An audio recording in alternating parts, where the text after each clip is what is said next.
last question, GH. Me and you was in the barbershop with Shawn Porter. Yeah. Shawn Porter pulled up to sparring interview boots. Yeah. 3 rounds. Yeah. First, people need to know that they like Porter was real comfortable in the trenches. Number one. Yeah, I mean, he's a fighter, you know.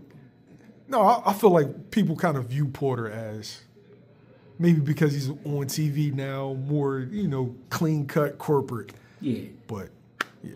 But that's the whole thing about a fighter. A fighter not supposed to run around and act like a maniac. Fighter not supposed to run around and tell everybody he's a fighter. He's not supposed to even show it because that's the nature of a fighter. To just be humble, be cool, you know what I mean? Because I know what I can do. So Shawn Porter, he ain't gonna run around acting crazy because, you know what I mean, he wasn't raised that way, 1. 2, you know what I mean, he knows it's better that way. It's better. You get more results being a nice guy. You know what I'm saying? Then if you a nice guy like a Shawn Porter, then motherfuckers really know who you are. So, you know what I mean? That's the way to be, though, to be for real. Now, he was on record saying that he would spar boots. They asked him on the podcast. Right? And proof to this word, he pulls up to spar boots. Right. Like, what is it like seeing a guy who's retired go in there and spar a guy who's looked at as, That's a guy. See, Shawn Porter, people might not understand a guy like Shawn Porter. He's very smart. 1, because he got a career after boxing. He always made sure that he was able to speak and comprehend, what he went through and what's going on in the ring. And then him being able to still spar, for 1, says that he's a true dog. And then also, you know what I mean? It's just a smart way to go about the game because you get a feel for the current fighters. Whether he would have fought Boots or not, or, you know what I mean, sparred him, the main thing is he shared the ring with him. So now he get a clear understanding of what people talk about. You know what I mean? When we talk about Boots. Now he definitely understand that. And that's the best way to go about it. But a lot of people wouldn't agree because they can't fight. So Shawn Porter doing that, I felt like it was a great move, chess move. It was a great experience, everything. Because all the people he fought in the world and sparred in the world, he still come down here and spar Boots Ennis. You know what I mean? That mean he really love this shit.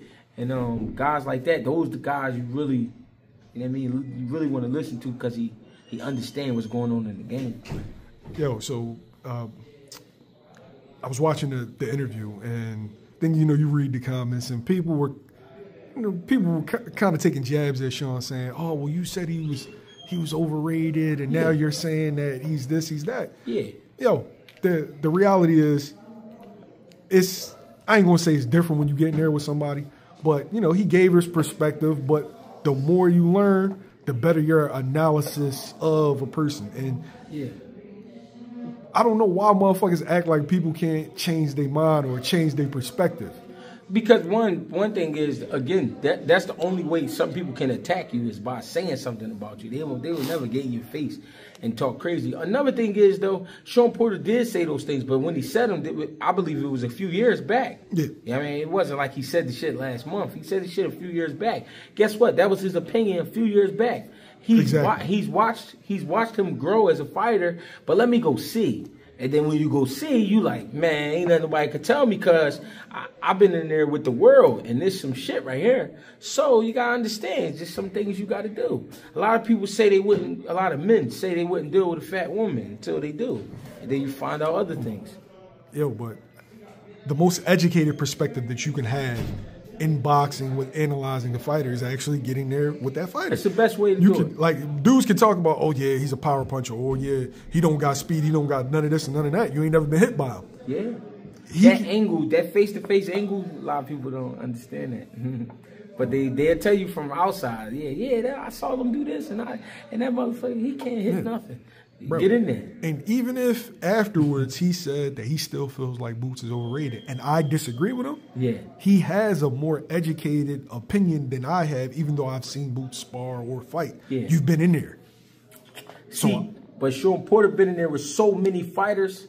If he said that, It's because I still see something. That's the competitor in him. People have to understand.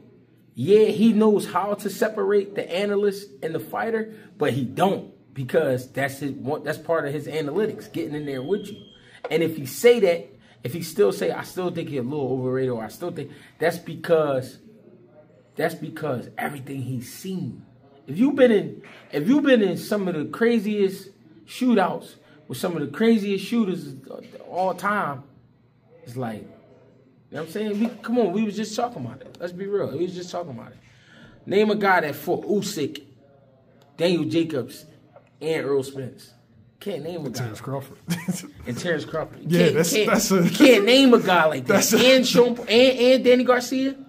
Yeah, that's can't name a guy like that. That's a wide ass. Yeah, you can't name a guy. Think about how many.